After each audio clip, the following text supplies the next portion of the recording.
Who the fuck is that guy? Welcome, everybody. Joe Quill's here with you. It is a Tuesday night, another edition of the Joe Quill Show, and I need to turn my TV down. I was running to the bathroom real quick as the music was playing, and oh, by the way, exactly why I played that sound drop. Who the fuck is that guy? Because I got a haircut today. So, back to my shaven self there. So I'm aerodynamic for the next couple of months, and hopefully nobody will give me shit for it. So, but hope everybody's doing well out there. Got a lot to talk about here tonight. Those who are watching on YouTube, because those on YouTube will get the list of what I plan to talk about. And there's nights where I'm going to go strictly by that list. And there are weeks where I'm going to be going all over the place. I think this is going to be one of those all over the place weeks, only because of the fact that I was typing things up as I was going along and all that. So I think we're looking at I think we're going to be bouncing around a little bit, but and as you know, the theme tonight is Superman's officially going to Monmouth. We'll get to that a little later. I'm going to make you wait for the news, but if you're following a Q&A Racing on Facebook, you already know. So, but he could also be entered at Delaware Park, and we went through this last night. There's more money in the race at Delaware Park than there is at Monmouth, but Monmouth has a bigger goal in the long term, whereas Delaware Park's just a one-way thing. We'll get into that in just a little bit. But kind of keeping an eye on the Phillies game, and I'm also trying to keep an eye on the hockey game here. Phillies and Blue Jays are tied at 1. I think that's going into the 8th inning. No, it's the bottom of the 8th. So 1-1 there in Toronto, home of Woodbine Racecourse. Bottom of the 8th. USA's taking on Brazil in a friendly. That's no score. Not that we really care about that right now, but we'll worry about that later on.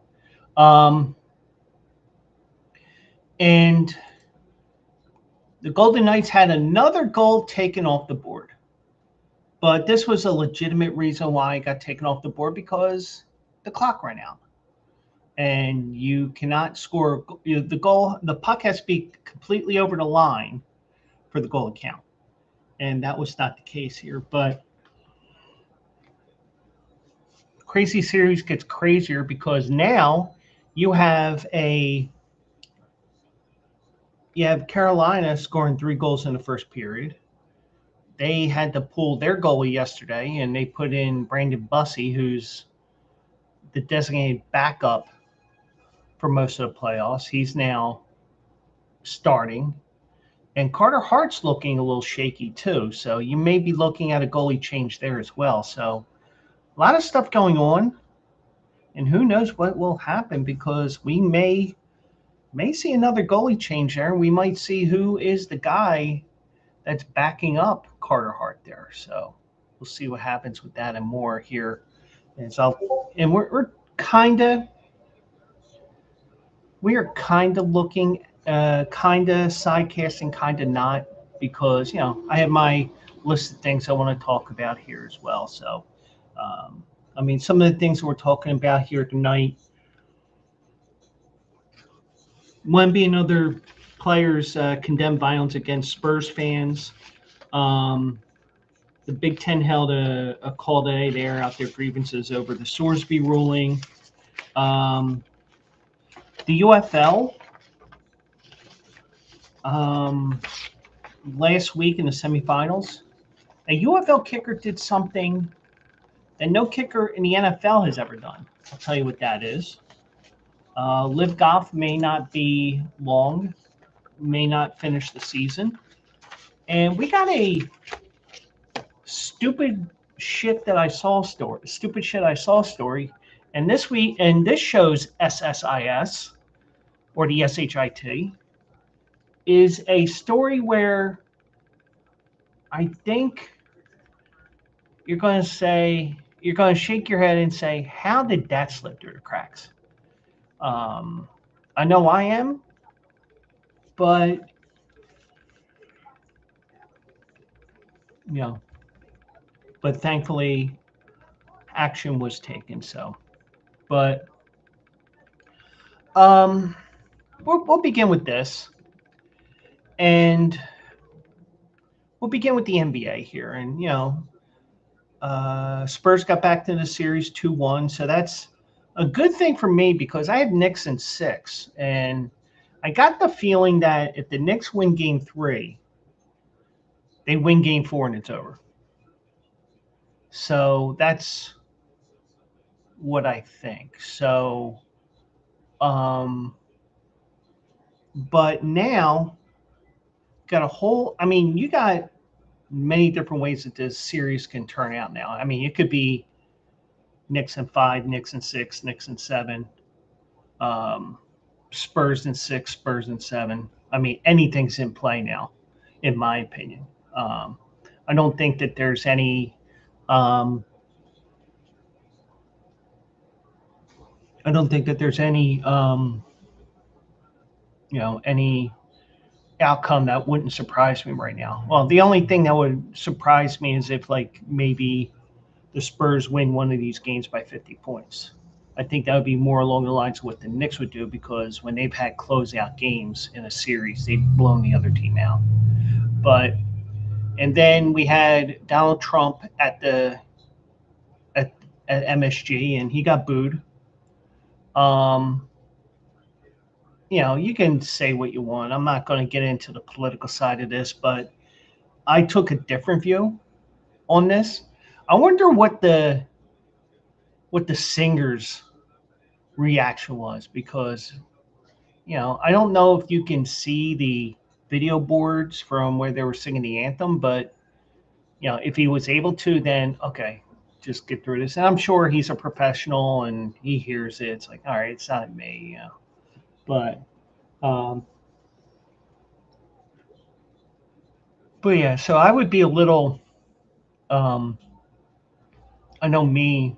I'd be a little shaken that they're thinking, me because anxiety, everything else I have on top of just probably performance anxiety as well. That I'd be like, they're booing me already, and then you look up at the thing, oh yeah. So, and I imagine that's what it was. It was just like head down, get through the song. They're booing. Oh, okay, let's continue.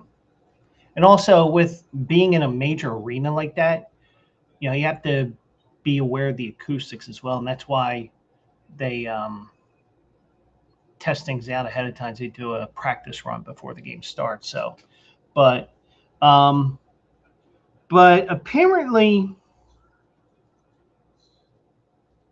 the story was off the court as well.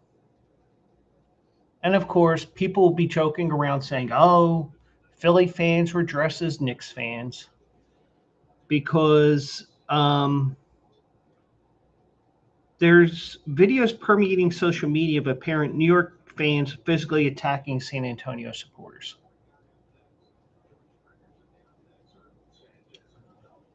Okay, I'm going to say this. Well, first of all, Victor Wembanyama and other players on both sides of the game, both the Spurs and the Knicks, condemn the actions. I'm going to say this. I think right now with the way Spurs, the way the Knicks fans are right now, riled up, they haven't won a championship in over 50 years and all that. I think probably the worst thing to do is to be a Spurs fan and to be in New York wearing Spurs gear. And even if you live in New York and you're a Spurs fan from the David Robinson, Manu Ginobili, Tim Duncan, that period where they won 5 titles in like a 20-year period, I would definitely not be wearing gear around New York. But fans did. Now, every fan base is different. I don't know what the fan reaction was in San Antonio. But I will say this, there were a lot of New York fans, and New York fans have traveled well to each playoff game because, it's their team. They want to be there when their team wins their first championship in over 50 years if it happens. Even games 1 and 2, even though you can't win a series in games 1 and 2. But some fans are more laid back, some are tougher. Some will rip your head off just for looking at them, not even just because you're wearing a Spurs jersey. But whatever it is,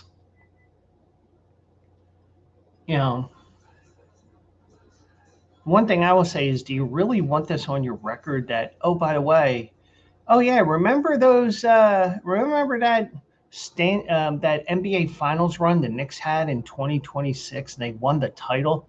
Yeah, I remember it. I ended up beating the shit out of somebody, and it ended up on my police record. It's not worth it. And I know you're all riled up, and also, if these were actually after the game,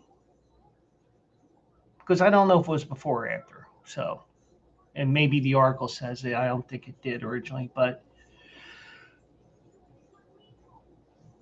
I will say this. It's not worth it. It's not. Just, just do what most Eagles fans do when somebody shows up in the upper deck with a Dallas Cowboys jersey, even when Dallas is playing in California. Somebody has to wear that Dallas Cowboys jersey, and all the fans are going, asshole, asshole. I mean, you could catch it on live TV out of the clear blue from a Philadelphia Eagles game and be like, yep, Cowboys fan. But Wemby was among the players on both teams to condemn the videos that were all over social media. Wemby denounced the actions. He said, my thoughts, of course, are that we can't forget it's a game. We're just playing the game out there. I'm all for the passion, but with the respect for each other, it's unacceptable. Yeah, it is unacceptable. Not going to lie.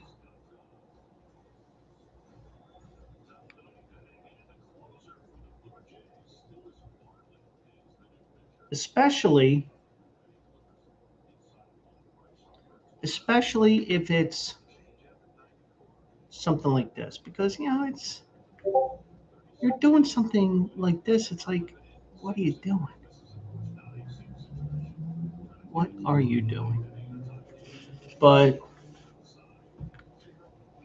I understand you want your team to win, and maybe both sides said something. Maybe there was something said that caused this. Who knows? But whatever the case is, you just don't do that.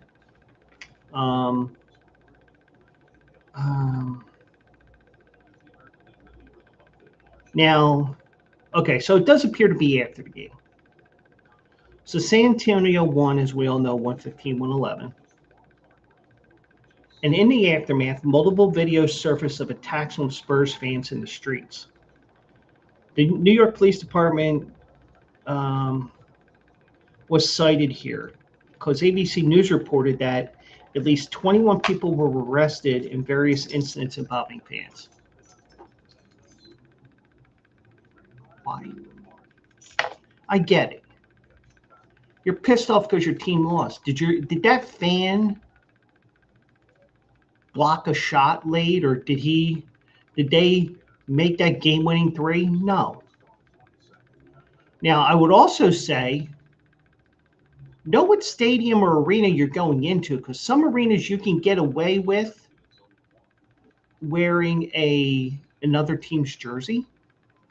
New York, especially right now, no way in hell can you do that.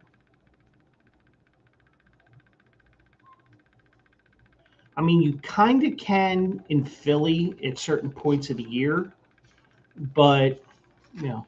And I'm going to say one thing. Knicks fans come out in droves anyway, or at least especially this year.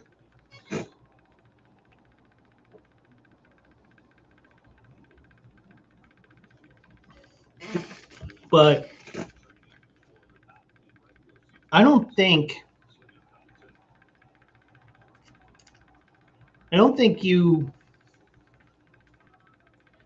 you know, oh, I mean, all right, maybe, yeah, go fuck yourself, things got escalated between fans. But if it's just a random thing, yeah, then that's totally worthless. Even if the Spurs fan said something, haha, we won, we got one, we're still in this, that's where you start saying, maybe not, I don't know. But I mean, sometimes I say, yeah, it should be, but just be careful with everything you do. That's what I would say. But it just doesn't make any sense. That's all I will say. But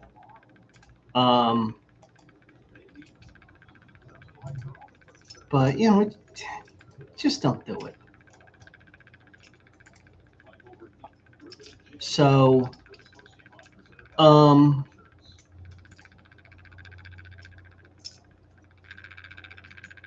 but I will also say, if you're going to go to another city, and I've done it numerous times, I've done it both as a fan who, I've done it as a fan that goes to see my Philly sports team play, well, mostly the Phillies. And I've also done it, like I've gone to baseball games where my team wasn't playing. I've also gone, Phillies take a 2-1 lead in the ninth. Also, I would just say, just know your fan base.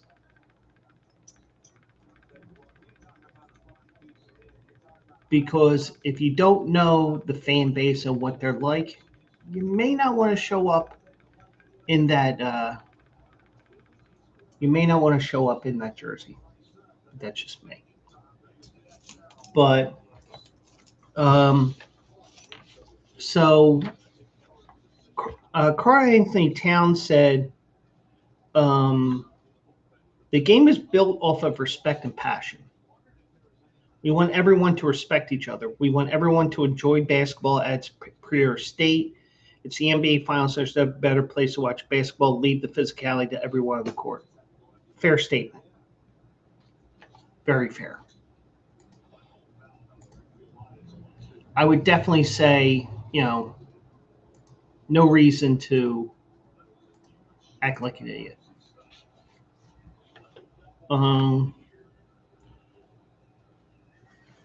Now, Julian Champagny and Vegas just scored its 3-2. Totally missed that, but it looks like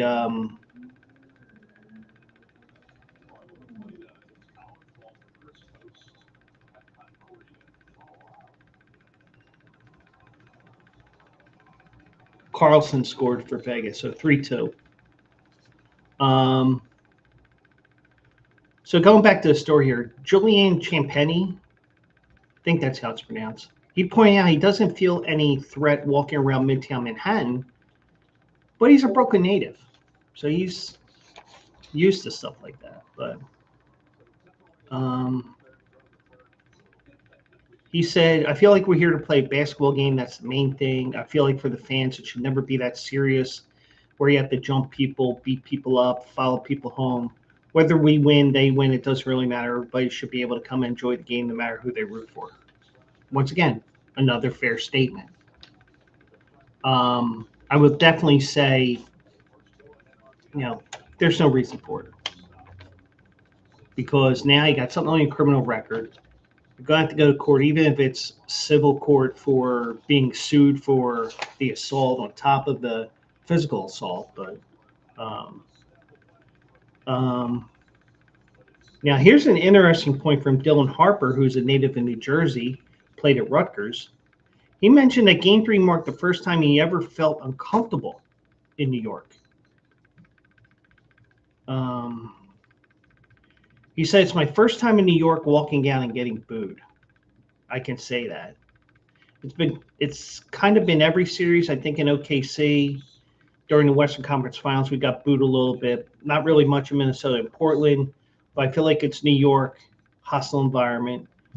I don't think it would feel the same if it wasn't this hostile.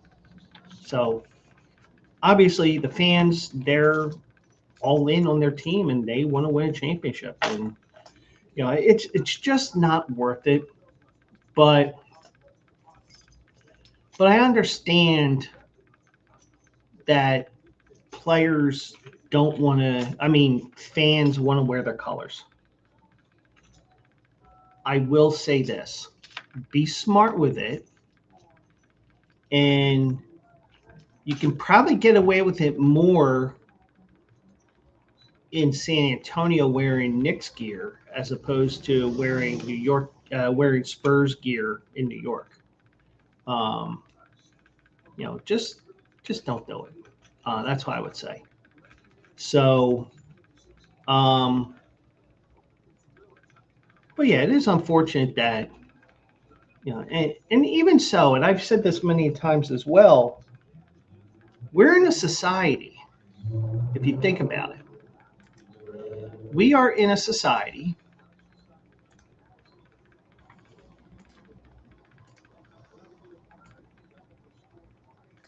where, if you think about it, you can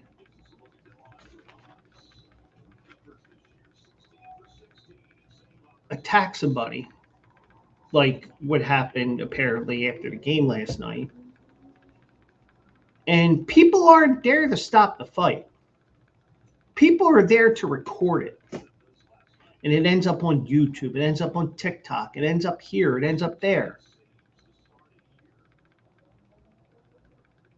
But that's the thing. Almost everybody now has a camera to record shit.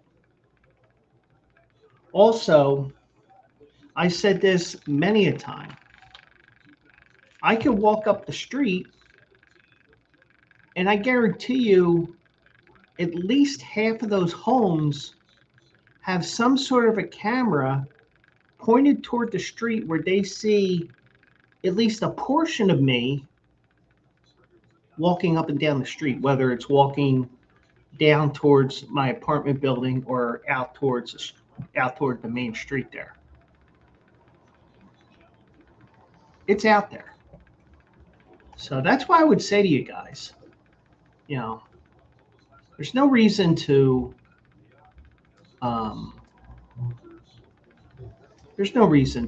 do all this stuff, but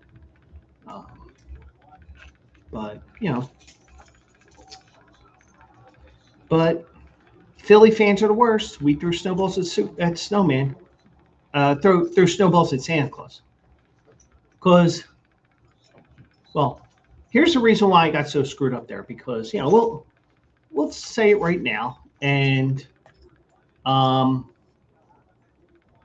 it is official that he is entered, and that is that Schoolyard Superman will be running on Saturday at Monmouth Park in the Pegasus Stakes. Now, the morning line odds are not out yet, but the entries are out. And we have a small field in that races, which was what I was expecting. We have a field of 6 horses in this race, and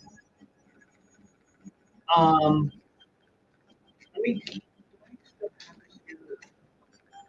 Um, I might have lost it, but in terms of Schoolyard Superman, there really isn't much here that scares me right now. But I have to find the program that I had, which was basically all the horses that were nominated for this race. So he's 99.99% sure to run here. And the reason why that is because this race at Monmouth Park, because that's where we're looking at here, Monmouth Park has in the stipulations here for this race, the Naira Bex Pegasus, that if you win this race, you are in the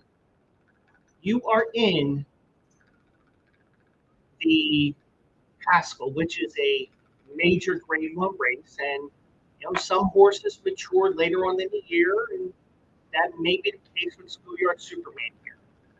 There really isn't that much in this race from what I see, and then on top of that, you get probably the best stakes rider in the country, Flavien Prat, to ride as well. So Chad Brown and the owners, Commonwealth being part of the ownership conglomerate, they're not messing around here. They want to get to the Haskell, and they even call Flavien Prat in to ride. So, and I'm killing the music because it's starting to annoy me. So, so he will be running in Saturday. It'll be race number 5. It's a $125,000 race, so it's about a third of the purse that is offered at Delaware Park. But there's more for him in the long term because he can jump up and face the big boys in the Haskell next month. So, which leads to the problem that I have right now as Schoolyard Superman will be running on Saturday unless something strange happens. But Schoolyard Superman will be running on Saturday unless he ends up at Delaware Park for some unknown reason. But it leads to my problem here. And my problem is, do I go up to Monmouth for this? Because of the fact that if I go, maybe I can cross paths with some of the Commonwealth people. Hey, I'm the Q and Q&A. I'm AJ's sidekick. Well, why is Q in front of A if you're the sidekick? Well, it just looks better and all that. So I didn't come up with the name. So, and that's why I'm wearing the Commonwealth hat, because I'm sporting Schoolyard Superman, and also I have my horse, the Shippy 24 horse, which is running soon. He doesn't have a name yet, but hopefully he'll get a name soon. Hopefully they have a contest, because I have a couple of good names for the horse, and hopefully we get him going and on the road to the Kentucky Derby. But Schoolyard Superman was briefly on the Kentucky Derby trail, and I think he may have a little bit of an issue because of the fact that a race didn't fill a couple of weeks ago, and then on top of that, he did miss some time here and there. They wanted to run him in certain spots, and trainer said no, and this person said this, and this person said that. So, a couple of different things that happened along the way, but he looks ready to go, and we could be looking at a very interesting summer for Q&A Racing and AJ's horse, Schoolyard Superman. Now, one thing I will say, and Phillies are in trouble in the ninth here. 2-1, no out here.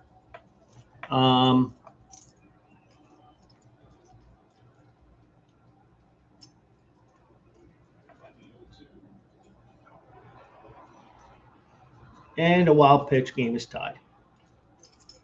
So, and I didn't have really a way to seg this in, but the only reason why I segged it in after the first story was because of the fact that I started talking different things. It's like, no, I'm not talking about that one. But the Big 12 ADs had a conference call today, and they were holding their grievances over the Sorsby ruling, where Brendan Sorsby, despite betting on his teams, and the Blue Jays win 3-2. It happens. But they're basically, it's basically a thing where you have, how many teams they have? 18, 17? Let's say it's 18, just for the sake of argument. You got 18 people on this call, and 17 of them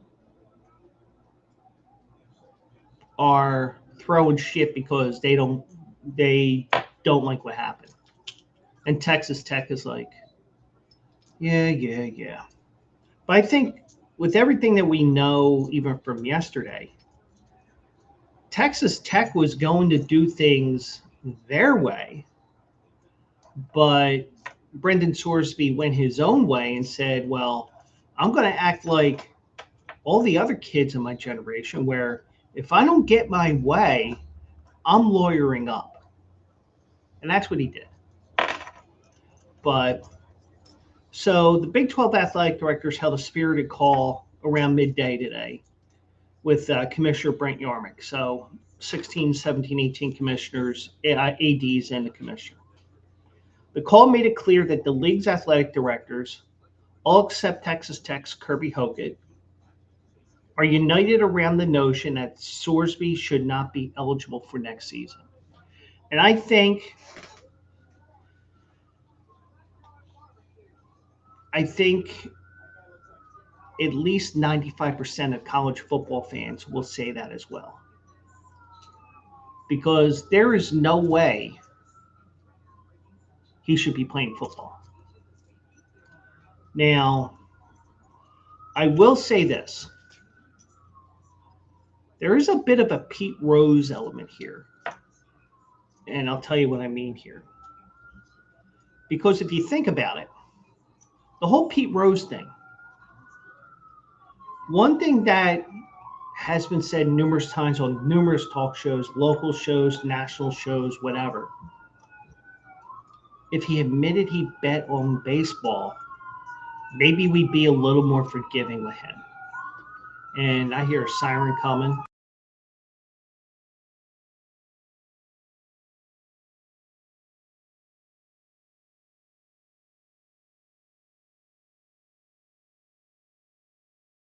It's actually from a block away. So,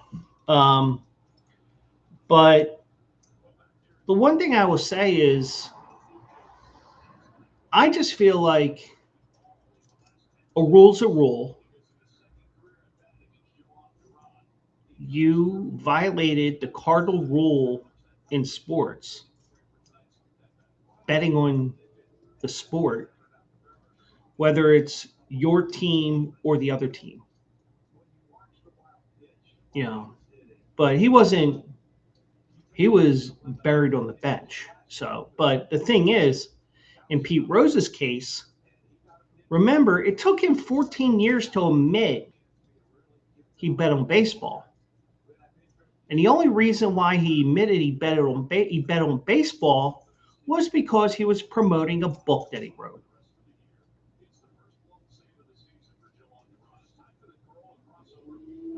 Now, I do not know. I don't know if this is him actually saying, I have a problem, or his lawyers saying, go to gambling rehab, go to mental health rehab, whatever you want to call it. I wouldn't be surprised if he was told to do it and not him doing it on his own. I wouldn't be surprised if it was the school that said it, because the school was trying to get him reinstated without going through the court system. But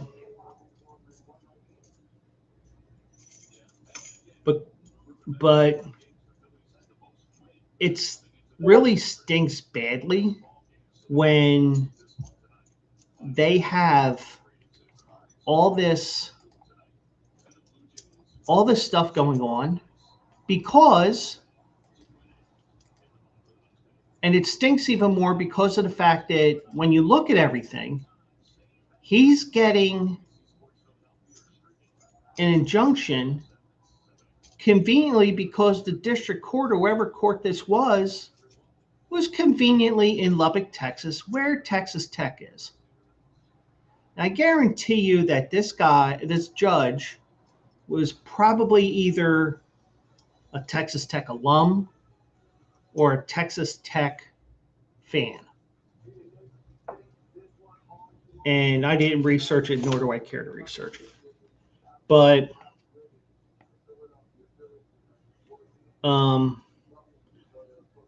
so the athletic directors in the league said that they were disgusted, disheartened, and sad over the judge's decision. Yeah, I would be too. I mean, it may be a bit of a extreme, but I would go to the point of saying, well, I would go beyond what Georgia said, where they said, we're not going to schedule anything with Texas Tech anymore.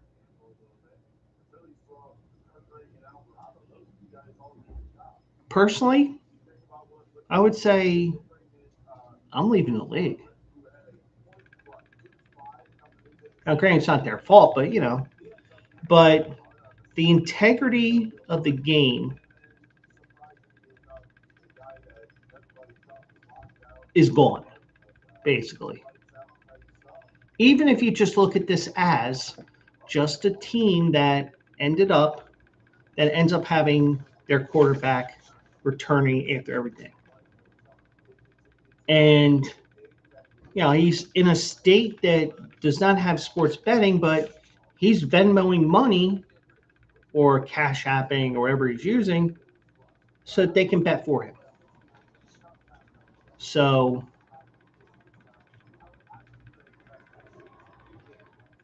now sources told ESPN today that the call was the first step in 3 expected steps by the Big 12 to discuss and potentially address the Sorsby situation.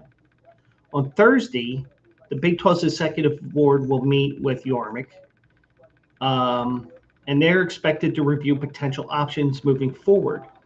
And the Big 12 board chair is President Doug Girard of Kansas. Now, it's unknown whether the league could rule that Sorsby is ineligible or not allowed to play, which was the tone favored by athletic directors on Tuesday's call. Now, I think the way that this would work, I do not think that this I don't think the Big 12 can override the NCAA. But what the irony is, the national championship for FBS is not NCAA sanctioned. One way you can tell that an NCAA championship is sanctioned by the NCAA is because when you look at everything, you will see at FCS Division II, Division III, you will see the NCAA logos. You don't see those logos with the FBS playoffs. So once they get to the end of the season, there's really not much they can do. But I think with everything here, the NCAA, they have their rules, and the rules are pretty clear. No betting on football or any of the sports that your school offers or the school that you play in, or however the verbiage is. So he violated numerous times. Now,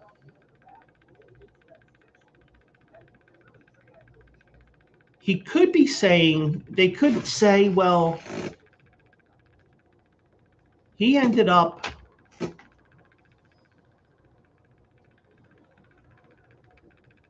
seeking help. Okay. But is it because the lawyers told him to? Or was it him saying that to himself? And also, how is this going to play out with the NFL? Because if he's good enough and worth a high draft pick in a normal situation, how does that play that somebody has gambled on the sport play in the NFL? I mean, does he get some sort of a check mark against him from the NFL because he did it in college? I mean, I don't know how this would work. But this could be a situation like Shedeur Sanders, where everybody projects, oh, he's going to be a high draft pick, and next thing you know, he's taken the 5th round. It could be that nobody drafts him at all because they don't want to deal with this drama. But I don't know how you do this. But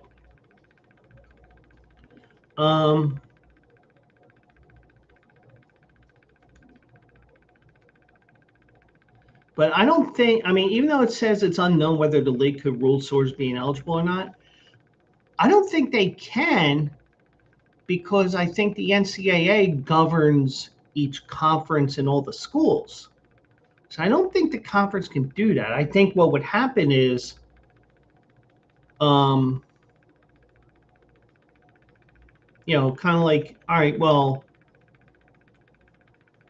the team's going to give somebody 2 games. Okay, we're going to give him 2 additional games, so he's suspended 4 games. Or the NCAA could say, all right, we agree with the 2-game suspension. We're not going any further. But I don't know. I mean, that's the thing here. A lot of this stuff that's happened over the last couple of years has not been challenged before. And, you get these judges that, it's very problematic to me that you have a team here, or you have these situations time after time where, well, he didn't play 4 years in Division I. He played a year of junior college, so he gets another year. Or, then this happens and this happens. And by the way, VGK just scored. They're tied at 3. But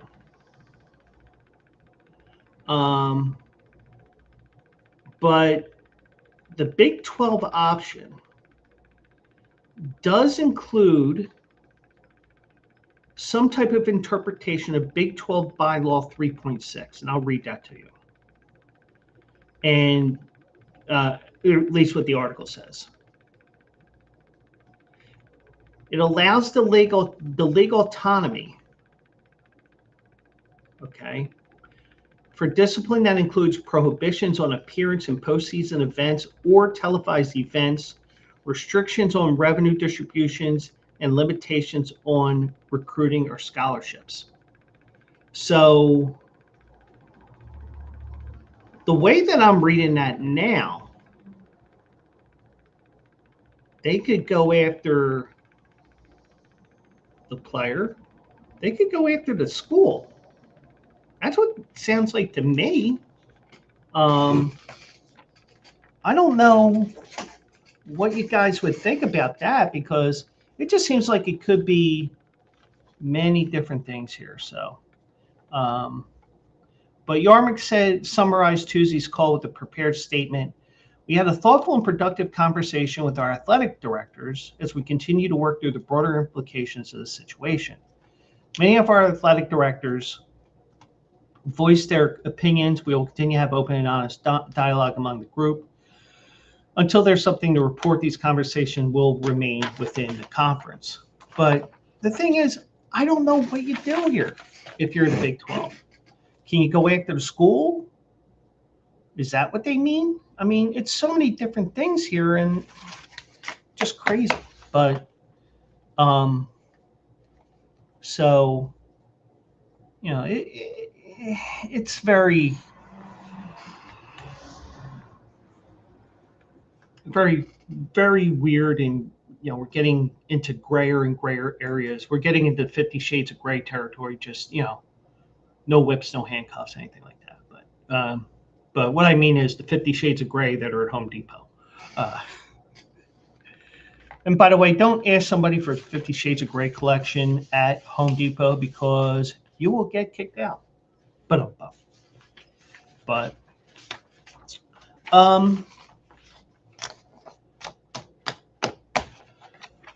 I do want to mention this here, and I just want to see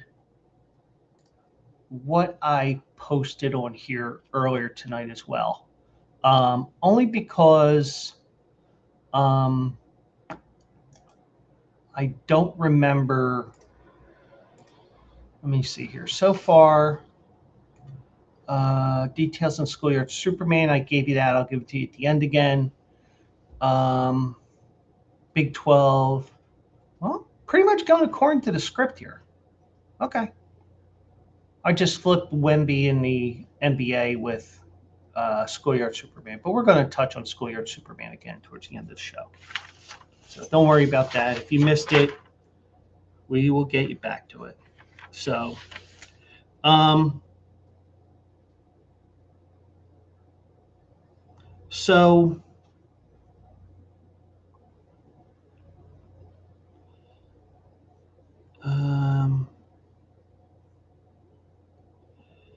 let's see.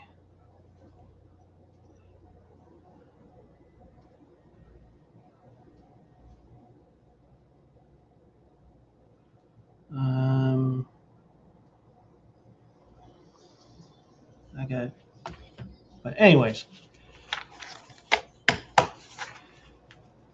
Now, the one thing that you have here over the last couple of years is you've been seeing more and more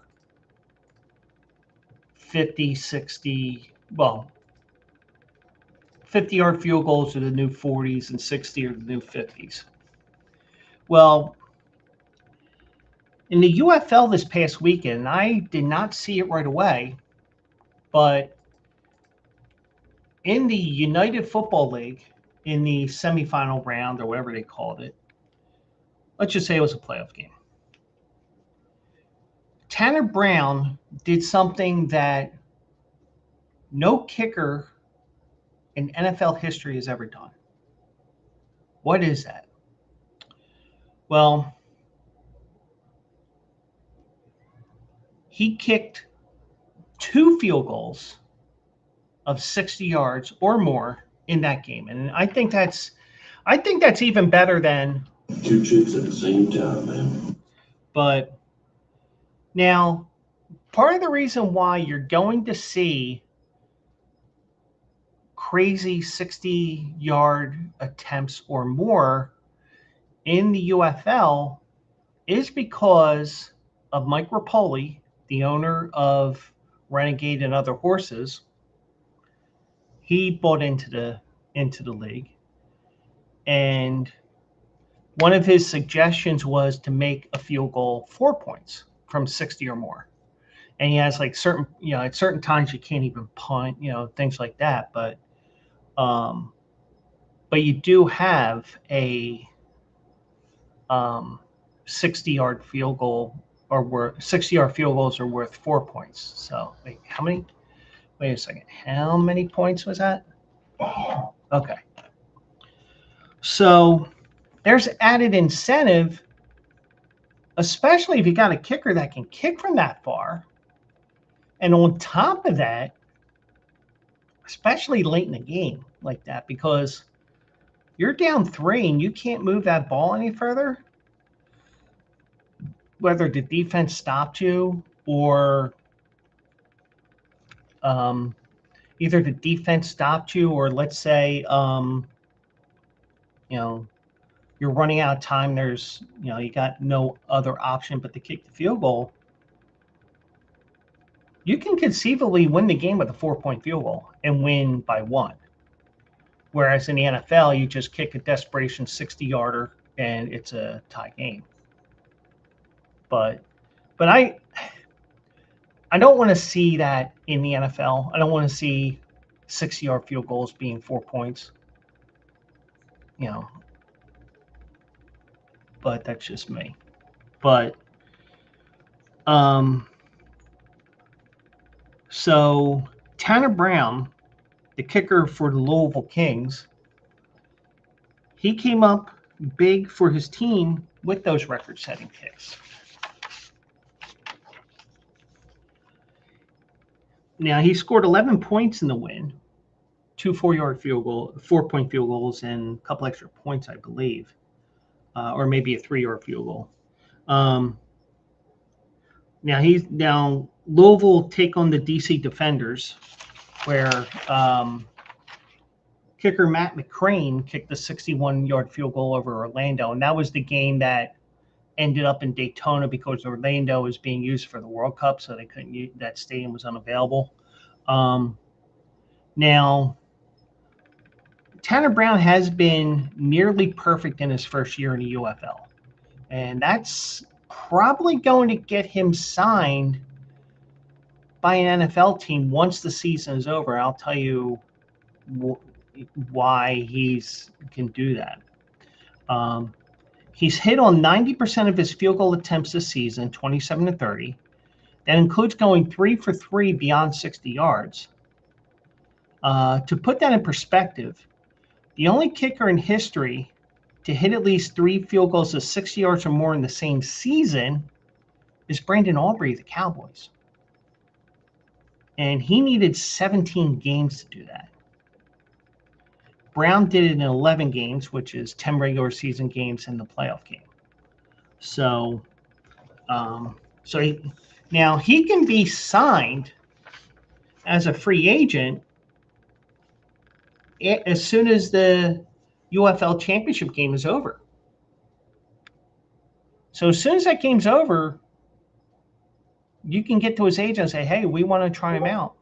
We want to sign him to the training camp roster."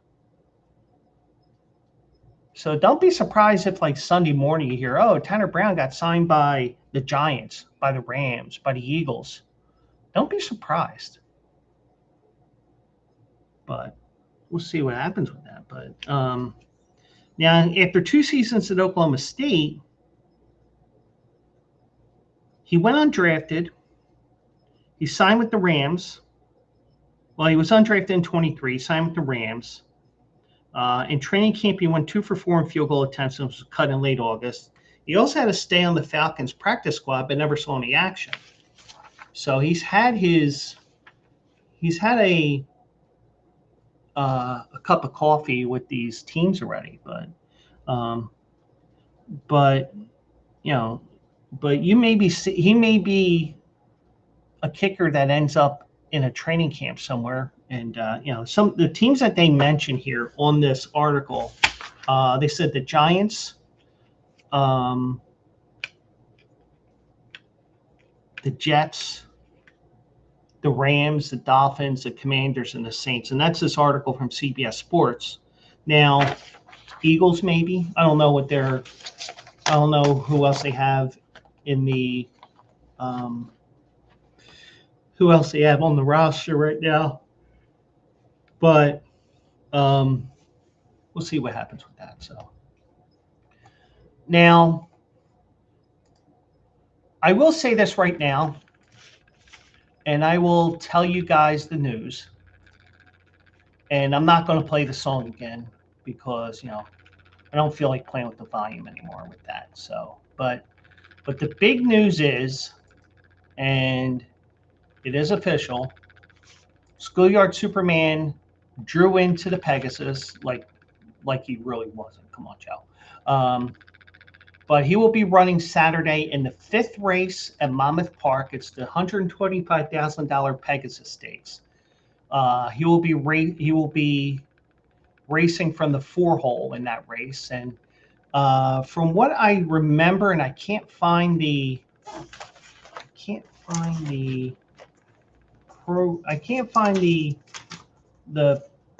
program that I had.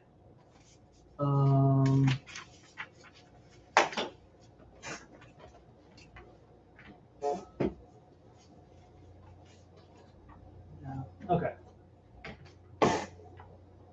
Consider it lost.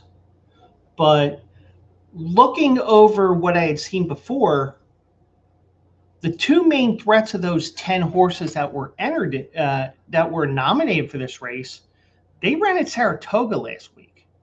So this has a potential of being a rout. And I'm going to leave it at potential because of the fact that races are just like any other sport. They're not run on paper.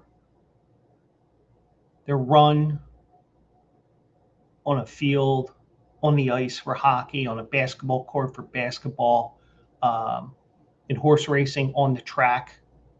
But it does look good for him. Be interesting to see what the odds are because the odds are not out yet. But he drew the 4-hole, and they did. Now, probably Manny Franco decided I'm going to stay in New York. So Manny Franco is the regular rider.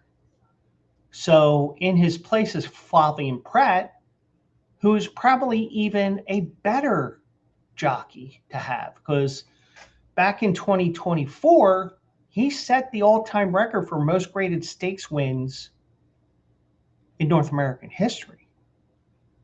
So keep that in mind when we look over that race on Saturday on Also Eligible. So now, the thing is, I did some additional looking because of the fact, well, what happens if he doesn't run? Because Delaware Park also has the Delaware Derby. I looked at that last week. And I told AJ last week. I might have said it last Saturday. I might even said it to him on the phone and not on the show. No, I did say it on the show because I did show him the Delaware Park card, which I didn't upload for the show. I said, I understand why they're going to Monmouth and not Delaware. Delaware has more money involved. But if you finish in the top 2 in this race, you get all expenses paid for the Haskell. So would you rather run in a $300,000 race that leads you to almost nowhere? Or do you want to run in a race that's only $125,000, but you're going to run in a race that is a purse of, let me find it here, $1 million. And oh, by the way, if you win the Haskell, okay, if you win the Haskell, and I didn't realize this until just now, you win the Haskell, you get all expenses paid to the Breeders' Cup and the Breeders' Cup Classic. And the one thing I will tell you guys as well, horses do tend to not mature the same. It's kind of like the same as if it's not the same. It's the same as, you know, puberty growing up, and all of a sudden this one kid is throwing a 75-mile-an-hour fastball that nobody can hit. Well, he reached puberty a little bit sooner than the others, and he's destroying everything. And then the next year, he's not doing jack shit because everybody's caught up to him in puberty and growing up and stuff like that. So that's, you know, and in this particular race, you don't necessarily have it, but the Ohio Derby next week, you'll have Oselli running in that race, but you also have other horses in that race where you're going to say, well, what about, you know, it's like, well, you're going to have Oselli being bet hard because, hey, he finished third in the Derby. But you can look at some of these other horses and say, this horse hasn't run against the big names, but he can hold his own. And oh, by the way, he's probably won a race and Oselli has not. It's just that Oselli has had the setup a couple of times where he can make a lot of coin for his owners. So, but I will keep you updated Thursday night. I'm tempted to go because, you know, because I'm wearing the Commonwealth hat, because I bought into a horse that was offered with Commonwealth. Name of the horse has not yet been selected or approved by the Jockey Club, but he has, you know, right now it's just Shippy 24, and hopefully Shippy does get a name because, you know, I want to see him run, and I'm sure in a couple of months he will be running. He'll run probably Gulfstream Park for a race or two, and then maybe to Keeneland or wherever. You know, we'll see what happens, but I'm confident in that because Gustavo Delgado has won a Derby with Mage a couple years ago, so I'm like, maybe he can do it again, but that's next year. But now one thing that may not be around or totally different structure than this year is Live Golf, and there's no guarantee that the final four events of this year will be played. There's no guarantee of that. Amidst reports of the growing concerns within Live Golf that funding from Saudi Arabia's public investment fund may not last through the season, CEO Scott O'Neill stopped short of saying the circuit's final four tournaments will be played. Now, you can read into his statement as much as you want. And me personally, you know, it wouldn't bother me either way, truthfully. But O'Neill said on CNBC that Live Golf has to trust that the PIF, Public Investment Fund, will follow through on its promise to fund the league through the remainder of the season. I mean, but, you know, Saudi Arabia, they have oil money. They got money that they don't know what to do with for the most part. So, but, you know, just wonder, you know, if they're seeing that this isn't worthwhile, it's probably just make sure you may just see everybody. It may be that you just say, okay, you may just say, yeah, it's time to cut the cord on this. But but when O'Neill was asked if he could guarantee the 4 remaining tournaments would be played as scheduled, he said, "What I can guarantee is a heck of a return if you come invest in this business." So he's dodging the question. Now, whether that's the case or not, we'll never know in terms of what he's thinking. But I think he is dodging. So the next event is at the end of July at the JBC Golf and Country Club in Rochester, England. At least I think that's pronounced Rochester. And then they have 3 tournaments in the United States. Trump National Golf Club at Bedminster, New Jersey, shocker. The club at Chatham Hills in Westfield, Indiana. And the season-ending team championship at the Cardinal at St. John's in Plymouth, Michigan on October 27th to 30th. So O'Neill is trying to raise $350 million in new capital to replace the PIF's funding, which is expected to reach more than $6 billion by the end of the season. Now, I won't necessarily say that they were doomed to fail. I think you can say it was mismanaged because the first couple of years they didn't have any TV deals, and Fox has the rights this year. But I think you could have, maybe you can say it was mismanaged, but I think in terms of the players, now the interesting thing is what happens to all those players when in the event that there's no live tour next year, even if it is severely restructured. Because remember, a lot of those guys sued the PGA Tour. And, the PGA Tour will want to get back at them. So O'Neill said, "We have incredible business momentum. What we don't have is a lot of time. So we're very urgently out there talking to those who are interested. We like the pool, but we have to get this done through the summer." And personally, I'll say this, and you can say what you want.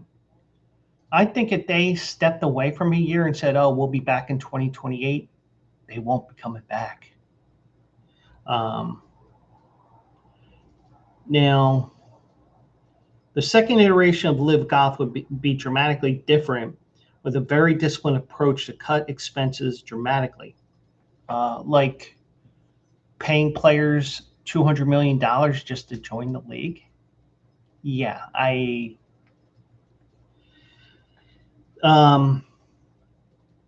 O'Neill said that Live Golf will be profitable in 3 years if the league can raise funding to relaunch.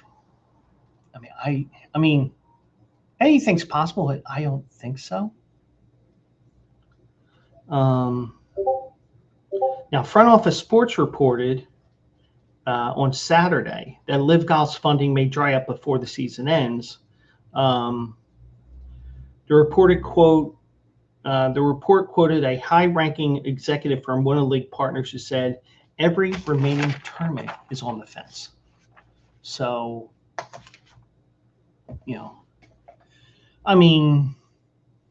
even with the Saudi Arabian money and all that, I think competition is good for certain things. I don't think it's that good when it comes to sports for the most part. I think if you can work with the PGA Tour, it would help them, but I don't think I think the Live Tour's on its final legs, and the players will be coming back. And also, you're not going to get guaranteed money either. So since you're also not getting that guaranteed money, I think a lot of players will disappear, and it turns more into a feeder league than it is anything else. But it'd be interesting to see what is going to happen here, but I don't know. So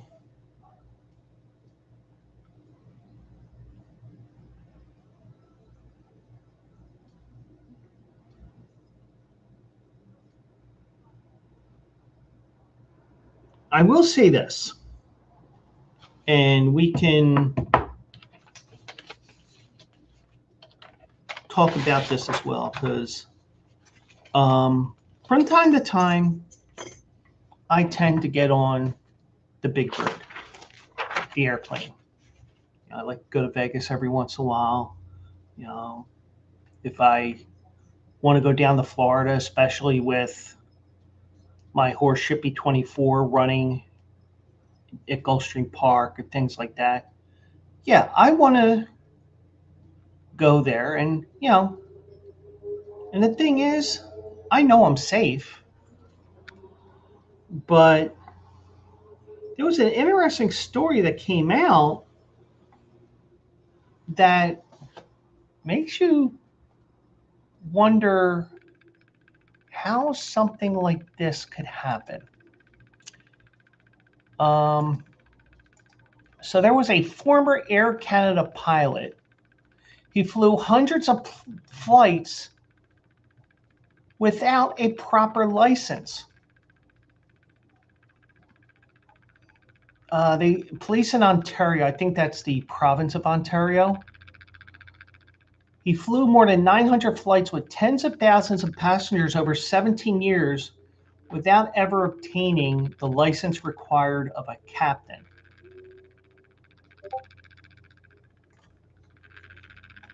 So, and I think this is Ontario's in the province because it's Air Canada. So let me zoom this for you. A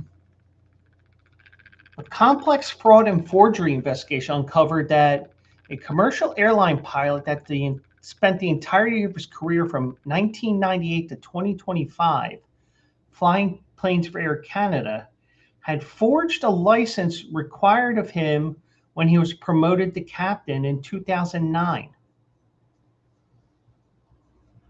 The investigation, which was dubbed Project Icarus, suggested a deliberate effort to circumvent systems designed to safeguard the public. When that occurs, accountability is essential, Peel Police Services Board Chair Nando Iannaccia said. So,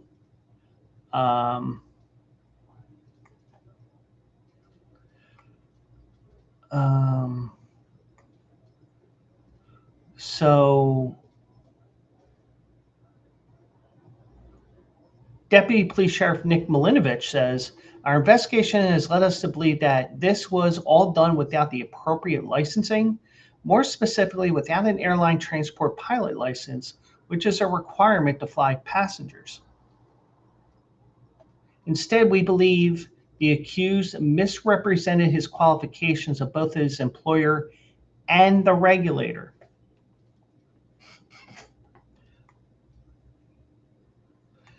So Milinovich said it was believed that the former pilot had filed a false police report in relation to the event, found to have not occurred through this investigation with respect to stolen pilot documentation. Now, this investigation was launched in January after Air Canada notified Transport Canada about a regulatory investigation it had conducted into the captain, something the airline said it did voluntarily. The catalyst of the investigation took place in March of 2025 at Pearson International Airport, which is in Toronto, during a routine evaluation of the former pilot's credentials and performance. Anomalies were detected in the license he presented during his evaluation, which led to the regulatory investigation by the airline and then the criminal investigation. So the investigation found the pilot did not have an airline transport pilot license for the entire time he served as captain for Air Canada. This high-level license is a requirement to operate the type of aircraft the accused flew at the rank of captain. He was arrested on June 1st. His first court appearance is June 29th. 7 counts that he's charged with, including fraud, uttering forged documents, and public mischief.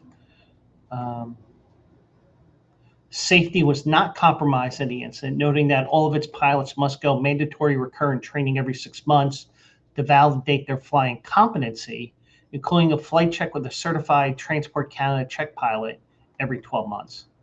The pilot retired early in 2025.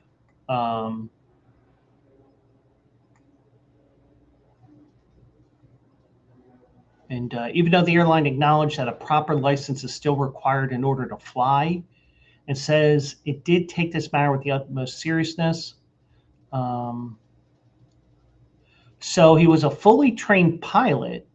He held a commercial pilot license that was valid, and he successfully met or exceeded the required recurrent training, demonstrated a high level of competency to safely operate large aircraft, according to Air Canada.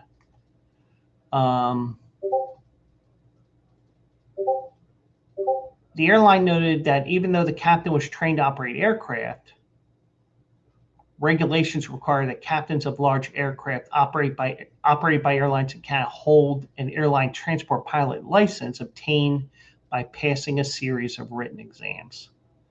Pilot in question was removed from active duty. Airline Pilots Association said in a statement provided to CTV News on Monday that the matter is subject to an ongoing investigation. So crazy stuff there. And, this is the stupid shit that you see from time to time. And this is worthy of it being the stupid shit that I saw story tonight. So, and the one thing is, and I will say this to you guys, there is a reason why this is not a scheduled thing every night, because I'm not going to force a stupid shit that I saw story when it's just not that stupid of a story. I mean, this is shake your head worthy stuff here, that someone got away with this for 16 years and it slipped through the cracks. But, he did get tested. He did get tested every 6 months like they're supposed to, but, it's just crazy that something like this could happen. And I would think that this may, I would think that this would basically be something that could happen in the United States as well. But that's Canada. United States may have a different way of licensing pilots and stuff like that. I would think that there's something that the United States does that may be a little bit different, but maybe a bit the same as well. But because it may be the United States does more, or they do less now, especially with the way that everybody got fired and let go and laid off from all the major federal agencies that we have. So once again, just a reminder, Close Picks winners will be up tomorrow. It'll be up earlier because the race tomorrow is a race from Churchill Downs. I'm going to rate that tonight, which also reminds me, why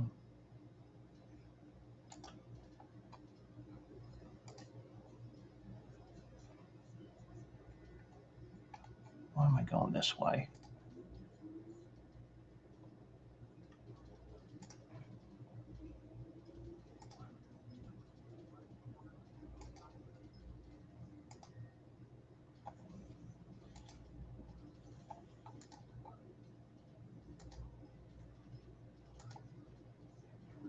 Okay, so we had no races tonight. So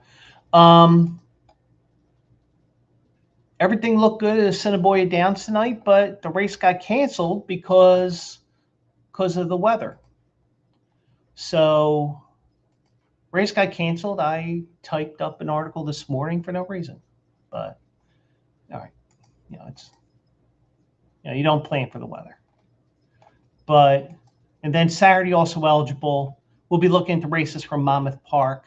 Schoolyardsuperman running in the Pegasus, $125,000 race, which can lead to the Haskell if he finishes in the top 2. And let's say he upsets the field in the Haskell, he's on to the Breeders' Cup Classic. So a lot of if A happens, then B. If B happens, then C. There's all kinds of ripple effects. And also, oh, by the way, there's that race at Parks in September, the Pennsylvania Derby. Okay, so just saying. So that's it for now. And a bit of a shorter show tonight, but that's a great thing about this show. It could be 2, it could be 2.5, it could be an hour and a half, it could be an hour. But I'm gonna watch the end of. Holy shit! What a giveaway that was. That was a bad giveaway by VGK, and then another one, and Carolina scores. So Carolina's up 4-3. A lot of giveaways here by VGK tonight.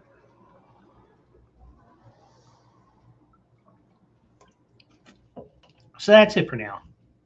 And check out Quills Picks winners tomorrow, and we'll see if we can get you guys a winner. So hope everybody has a good night, and